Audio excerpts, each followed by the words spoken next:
All right, we're gonna do something a little different for this live stream. Check it out. What I'm gonna do, fish camera, live scope overlay, just so you guys can kind of see what's going on that live scope compared to what's actually going on the fish camera. Stay tuned, we'll be live in a minute.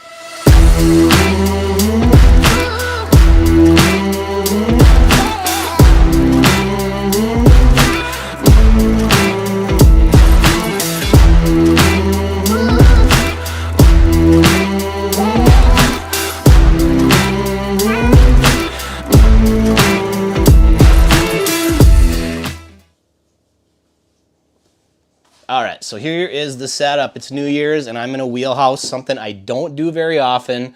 12.9 feet of water. We're fishing panfish. There's been pike, there's been bass, kind of a mixed bag where we're at. We're kind of in a bay off the main lake, Weedy Bay, and I wasn't even paying attention and I just caught one. Tiny one.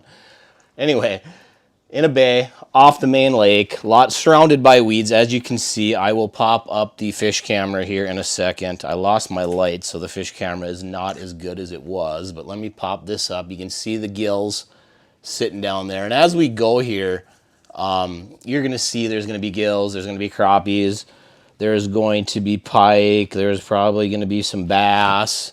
It's kind of a mixed bag where we're sitting right now. If you look behind me there, I don't know if you can see that or not. Look behind me, that is my dead stick right there, or my rattle reel. Got a couple of those down. I do have a few other people in the house with me as well. My daughter is doing the filming for me. Thank you, Maya. I'm gonna drop this down there. You can see my lure right there, and you can see those gills coming right up for it. And these are, you kind of got to pick through the gills in this specific spot.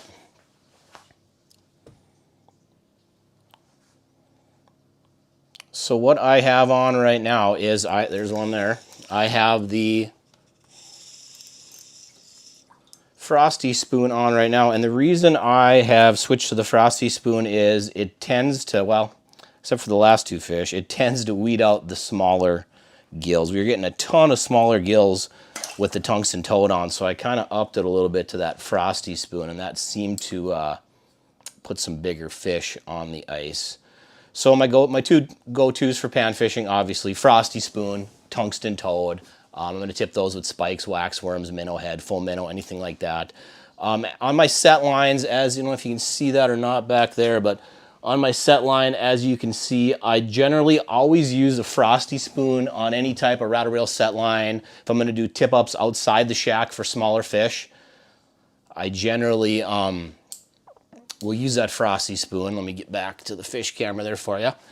And the reason I am using that Frosty spoon for my set lines is that what happens is it keeps that minnow where it needs to be. So basically, if I'm using a small minnow, I'm going to use a smaller 16th Frosty spoon, and I'm going to go up on the size of the Frosty spoon as my minnow gets bigger, because what that Frosty spoon does is it kind of holds that minnow in place, and then that minnow's not swimming around all over the place. And by not having that minnow swimming all over the place, I'm not getting in all my other lines and stuff like that, because in these wheelhouses, it's pretty tight in here. The lines are super close together. If you put that rattle reel down and that minnow's swimming all over the place, you need a little bit of weight on there so you don't get everything all tangled up. So that's why I do that. Also, that Frosty spoon adds a little bit of flash to the presentation, kind of calls those fish in. That camera up there for you again. And there is a ton of pike down here too. You will see these pike as we go here. Anybody have any questions? Go ahead and throw them up there. I will answer as many as I can. Maya will help me answer a few as well as we go. So like I was saying before, the two presentations that I'm using, Frosty spoon, tungsten toad, those are my go-tos for any type of pan fishing. I have a tungsten toad right here. If you're not familiar with that, that's that guy right there. I'll tip that with multiple waxworms or spikes. They like to pick off those waxworms and spikes, so I'll generally put 2, 3. For instance, this Frosty spoon I have going right here, oh, there we go. We got a, what's that, a pike? See that? See if we can get him to show his face. Okay, I'm going to show you what I'm going to do with this pike real quick here. So what I'm going to do with this pike is he's down there. What I have is I have a blade bait back here with a bunch of minnow heads on it. Sonar blade bait. I'm going to drop this down. You'll see it. It's going to be a big return on there. There it is right there. So what I'm going to do is that big old pike, I'm going to rip this blade bait, see if I can get him to commit. There he is right there. See him coming in the camera? He's thinking about it. So when I rip this blade bait, there one of my minnows fell off. When I rip this blade bait, it has a lot of vibration, and the pike, it can trigger the pike sometimes. The pike today haven't been responding real well. He is not having it, that pike.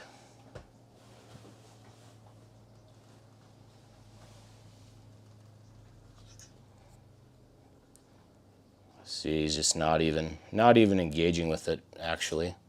And I'm giving it big rips to try to get that aggression bite going is what I'm trying to do here.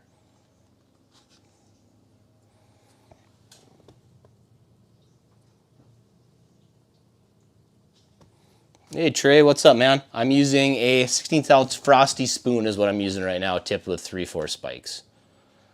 He is just hanging out over there, not having it at all. There he is again.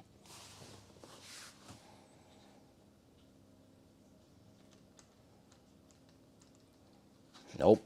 I'm going to show you what this bait's all about. This bait I'm using right here, phenomenal bait, lake trout, pike. You could even use it for walleye, but basically what this is it's a head and sonar. And this specific bait, I'll hold this up for you here so you can see what I got going on. A lot of vibration, a lot of stuff going on with this bait. Triggers those pike generally. So I'm just hanging out right here.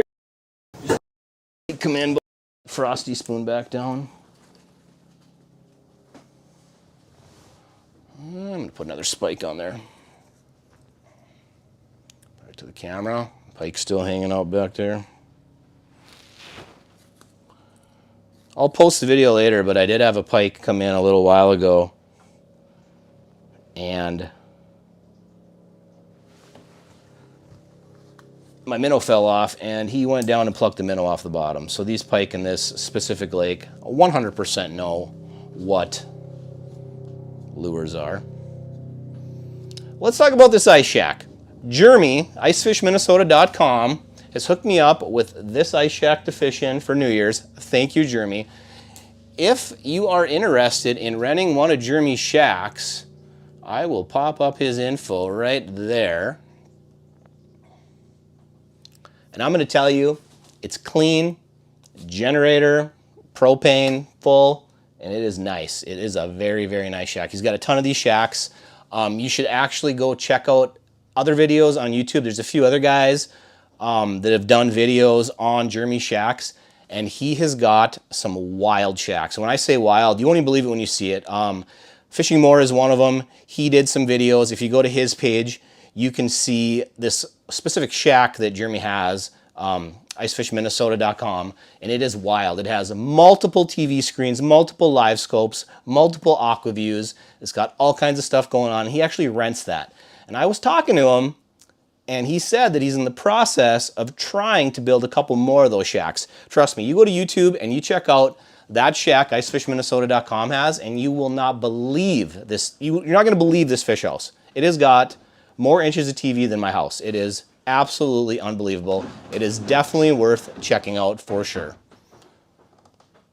I will, let's see, that's his logo right there.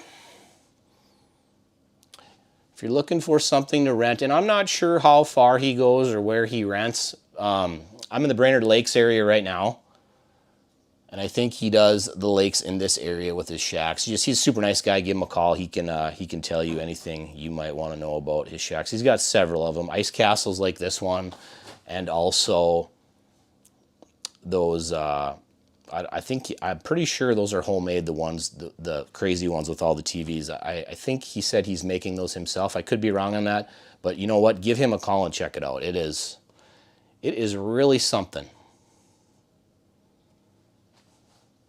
There's his info one more time. He has Facebook. He has a website. He is all over YouTube. There's my friend the Pike again, putting on a show for us.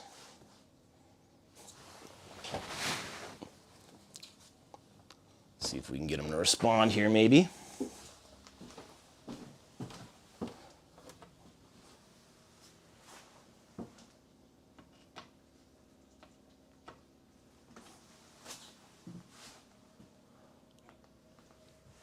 He's just hanging out there, and this has kind of been the story the last couple days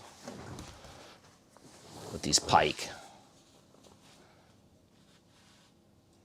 I'm going to throw that head and sonar back down there one more time and give it a few rips and see what he thinks.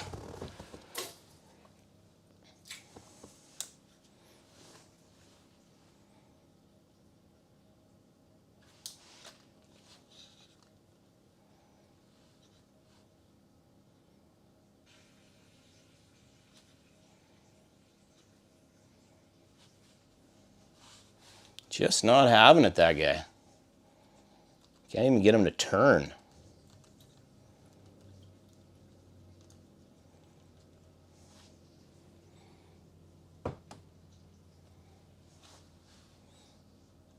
Pikes aren't hitting the dead sticks. They're not hitting... Oh, there, you had enough of that. And you can also notice right now there is 0 panfish on the screen because they are not going to hang around if he's around there. So if you kind of look at this live scope here, what I'm trying to explain is you can see, so look at the bottom. Oh, wait a minute. Hang on. Oh, he thought about it.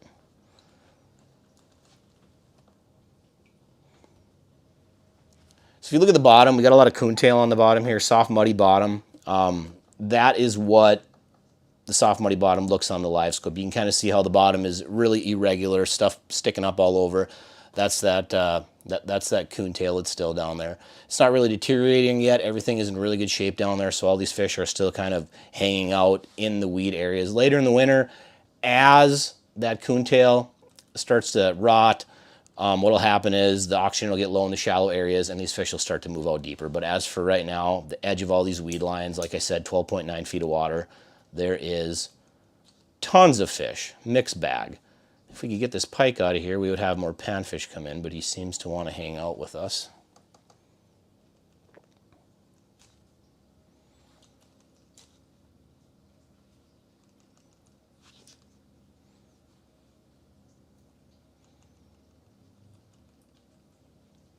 How deep are you fishing? Oh, got a question from Maya there. 13 feet we're in right now.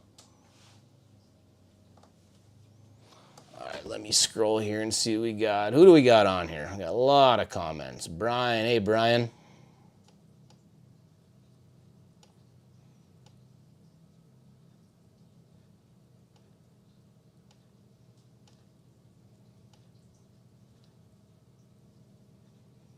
A lot of people asking how deep. I'm pretty shallow.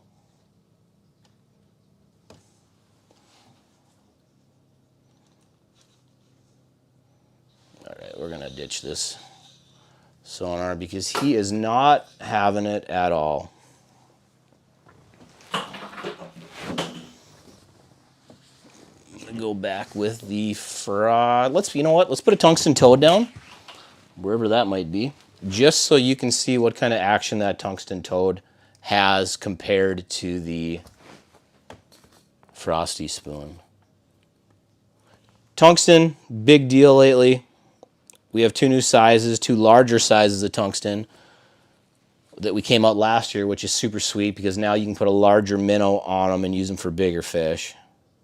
I'm putting spikes on right now. I like spikes a lot of times because they're a little bit firmer. They stay on the hook a little better. If the fish want to eat them, I'd prefer to use spikes. So anyway, back to tungsten. Tungsten's a new rage. A lot of tungsten stuff coming out. Fast drop rate. Really nice sonar return. You can see, you should see it in a second here, dropping down right there. It's a little easier to see on that screen. That is a tiny tungsten toad. It has a nice sonar return. Pop this a little bit. Looks like that pike left, so we might be in good shape here. These panfish should come back in shortly. So it's, you know, the clouds came out, and it's a little tough to see that fish camera right now, but you can see the action of that tungsten, fast drop rate.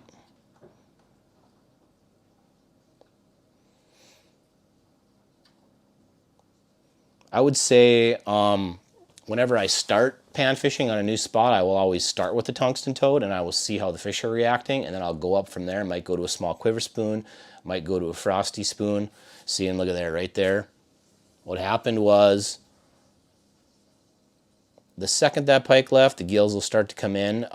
We have been noticing that after dark, you know, 5:30, 6 o'clock, that is when we do get the bigger crappies generally.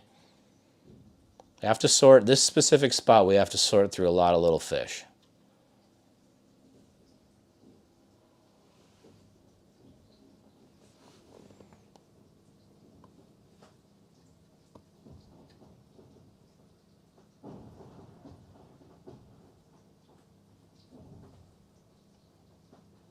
Hey, Matt, I haven't heard from you in a while. How's it going, buddy? How's the ice in Wisconsin, Matt? Matt Mingus, he's buddies with the Radcliffe Custom Rod guys. That's these guys right here. If you are looking for a super sweet rod, give these guys a call. True Custom Rod. They'll build whatever you want to build. Eric and Mark are the guys. Matt's buddies with them. Matt, if you're still on, give us an ice report. What's going on in Wisconsin? You got ice there or what?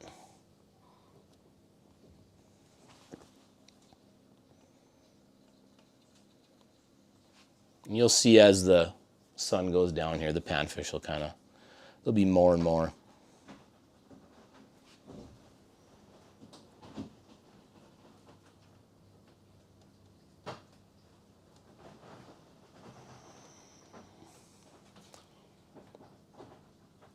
Cool. One thing about how far off the bottom, Live Scope has taught me to jig further off the bottom than I normally would. We got anything down there? No. I've learned that you would be surprised how far out these fish can see this. So for instance, we're fishing Lake of the Woods. Let's just say we're in 30 feet of water. I'm not kidding, 25, 30 feet away, you will see these fish. I'll be jigging, let's just say, something with some rattle in it, because Lake of the Woods is stained like a rattle and flyer. You will see these fish start to speed up 25, 30 feet away. As soon as they kind of sense or hear that rattle of that rattle and flyer, and you will see them accelerate into the bait. So these fish can hear and sense these baits a long, long way out. So that being said, I have been jigging much, much higher off the bottom than I did before all this electronic stuff. I would say back in the day, we would, I would hit the bottom and I'd do like one crank or two cranks and I'd be just a few inches. But now, like right now, what am I? I'm like 1, 2, 3, 4, I'm like 4 or 5 feet off the bottom right now jigging. And that is something that Live Scope has taught me. Jig a little bit higher. Fish's eyes are obviously, they kind of look up. So the higher you jig, the further out these fish can see this bait and come in.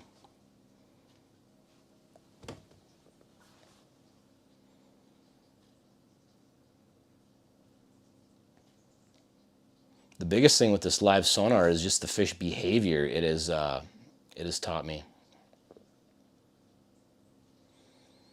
Another thing I think is funny with these rattle reels is you always, you're watching your bobber. A lot of times we use still floats, and you'll be watching your bobber, and you'll see your bobber start twitching, and everybody says, "Oh, that minnow's getting nervous. The minnow's getting nervous. There's fish coming in." 100% that's what's going on. I've been watching it for the last 2 days.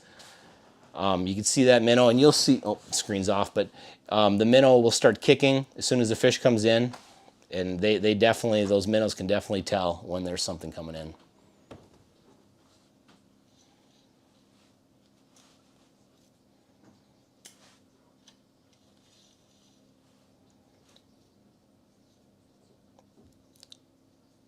So what I'm going to do here is I'm going to switch. I can see fish on the live scope just like 10 feet out there.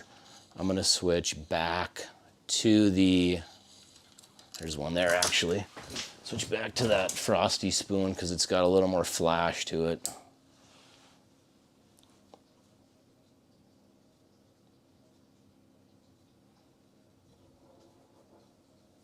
Get that down there and hopefully that'll call a few in for you guys. Well, there's one right there ready for you to look at.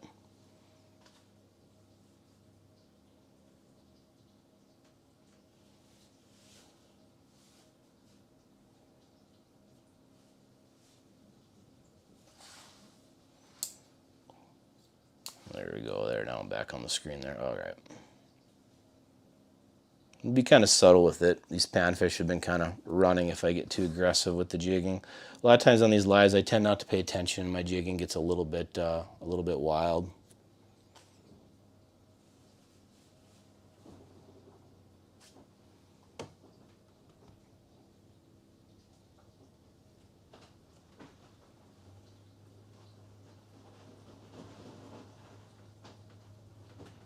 Adjust this a little bit.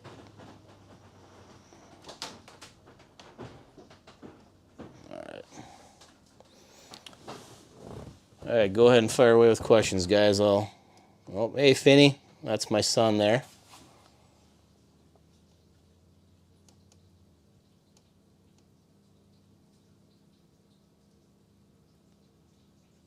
Yeah, Ron, any kind of tungsten, I tell you. Tungsten is just, I mean, it's the new thing, this tungsten. It's amazing.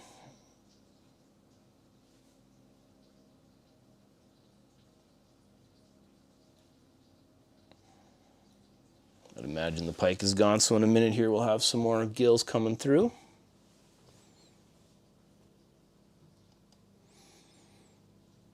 There's the ice report direct from Wisconsin right there.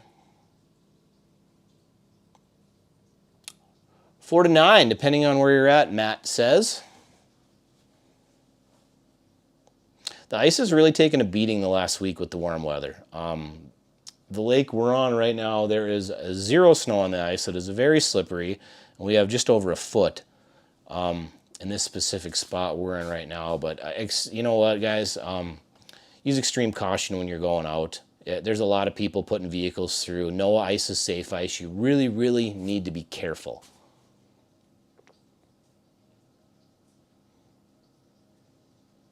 Especially this year. My daughter will vouch for this, but the noises this ice is making at night right now is really something. It's loud at night. Very, very loud. Oh, there we go. What do we got there?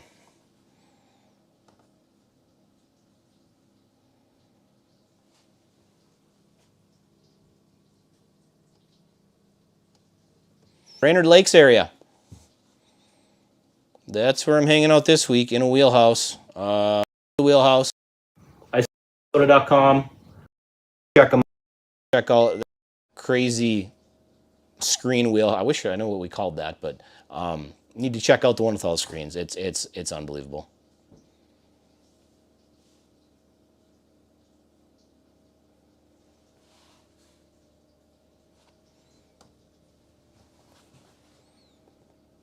Did I freeze up, Maya? Not showing it on here. Well, this is kind of behind, like a little bit, but.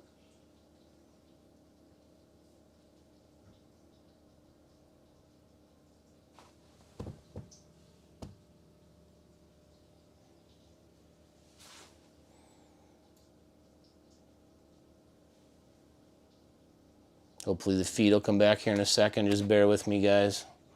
And if I have trouble with the reception during the feed, just go back and you can rewatch the. I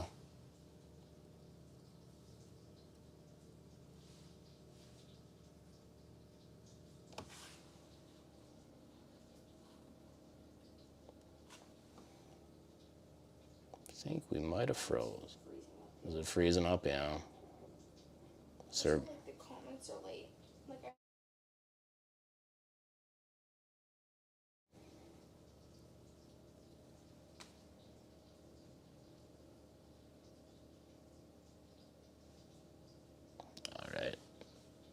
we got? Oh, wasn't paying attention. Looks like we got a crappie down there right now. Is everything froze up? I think the whole situation froze up maybe.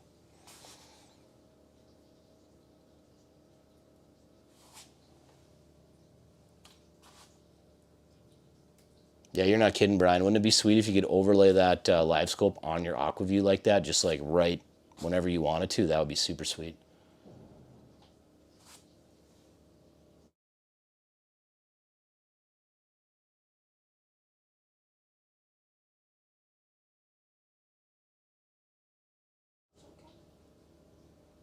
All right, looks like we're froze up.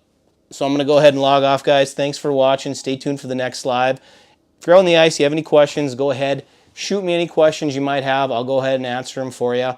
If you're out fishing, you have questions, go ahead, Facebook message me. I'll pop my info up right there. Boom. All right. Thanks for watching. See you next time.